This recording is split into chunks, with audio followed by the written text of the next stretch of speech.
Welcome. My name is Nnamdi Azikwe, and I'm a legal intern, a virtual legal intern at HARLEM Solicitors, and a law student at Nnamdi Azikwe University. So, for a few minutes, I'm going to lead you through the licensing regime in Nigeria and an overview of what you should know about it. Generally, you have to understand that licensing is a consequential issue. Is a very substantial to operating a licensing service in Nigeria. This is because without a license, you cannot actually operate. There are there is an exception to that though. If you're able to obtain an exemption order from NCC, if you have an exemption order from NCC, you can operate without a just such license. But then NCC will have to consider certain factors before issuing you with such order, which includes that it does not in any way interfere with the services provided by other licenses or the consumption of such services. But so in a situation where you go ahead to operate without a license, there are repercussions to that, which includes that you have to pay a fee. You have to pay a fee that which is more than the original licensing a fee, and then such fee should not be less than it, but it should not be more than 10 times the original fee. And then you can also go to prison for less than a year. Can also be in prison for less than a year for that. But then the licensing regulation kind of deviates a little bit from this, because according to the regulation, you have to pay 5 million naira for such infringement, and 500,000 naira for every day that the infringement persists. So if you want to get a license now, what do you know the particular type to get? Because there are generally types of licenses. So you have briefly you have like two major types, even though there are four, which includes the class license, the individual license, the frequency license, and other specified types of licenses. But then majorly there is just two: the class license and then the individual license. So what do you know which one? How do you know which one to get? An individual license is a specific kind of license which is issued to a specific body to conduct conduct a specific service. So the terms and conditions which is within this which is stipulated within this license is for the person who the license is given to. But a class license is actually a kind of license which encompasses all the licensees under that category, and the terms and conditions persist over those persons who are within such a category.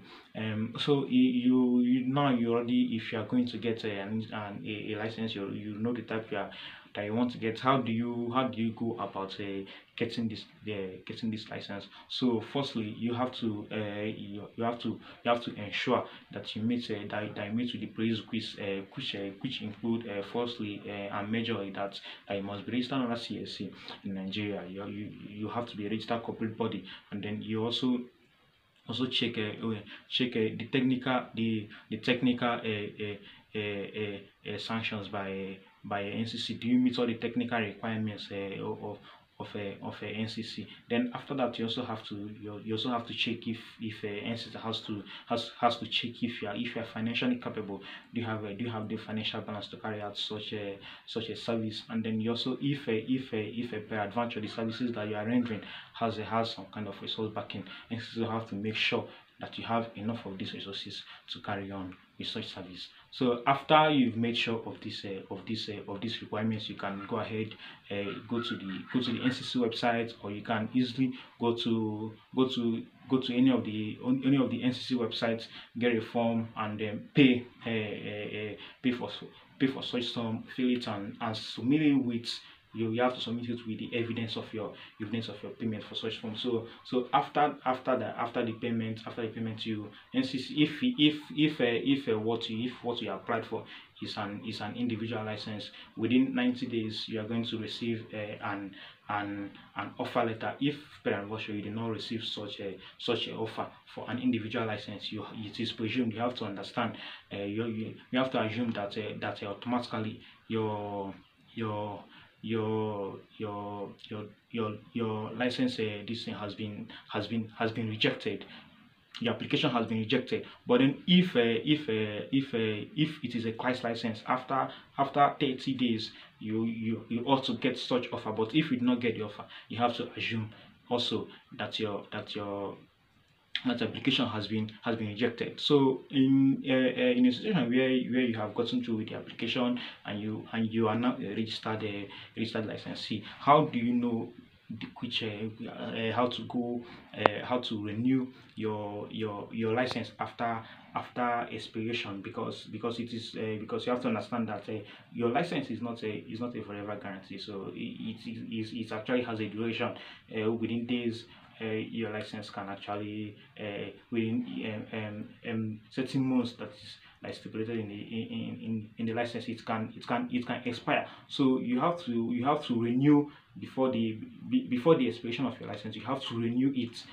But if upon near expiration of your license, you send in a note of renewal to NCC. Such note must be within 6 months. You send a renewal to it. NCC will have to overlook. NCC will overlook the expiration of your license, because they already have the note of renewal, and after the termination of such 6 months, you must have gotten through with your renewal of such license. So after you have renewed your license, after you've gotten your license, there is majorly certain things you have to understand. There you cannot do everything with your license. And there are certain acts that you must prevent from doing with your license. Such includes that number one, you cannot transfer your license. If you have a license, you cannot reassign it. You cannot give it to any other person. You cannot give it out. You cannot transfer it. You cannot lease it to any other body, to any other firm. You need to for you to be able to do that, you actually need a written note from an NCC itself. Also, you must make sure that the services that you are providing are those which are enlisted in your license. Also, before I conclude, you must understand that your license, that NCC is subject to make changes to the license which you have received. But these changes shall be made in the form of declarations, and before these declarations are made, NCC is going to send a proposed draft of the declaration to those who are affected. And if you are affected, you can also within that period, within a 6 months period, you can send you can within 30 days, within 30 days of that period, you can actually send in a suggestion to the amendment of such proposal. If NCC is not but you have to understand that in any way that NCC is not in any way subject to doing what is stipulated in such suggestion. It is only based on an advisory note, and NCC will only have to go through it to ensure that the proposals are correct, but it is not bound in any way to go through with such proposal. Thank you, and God bless you.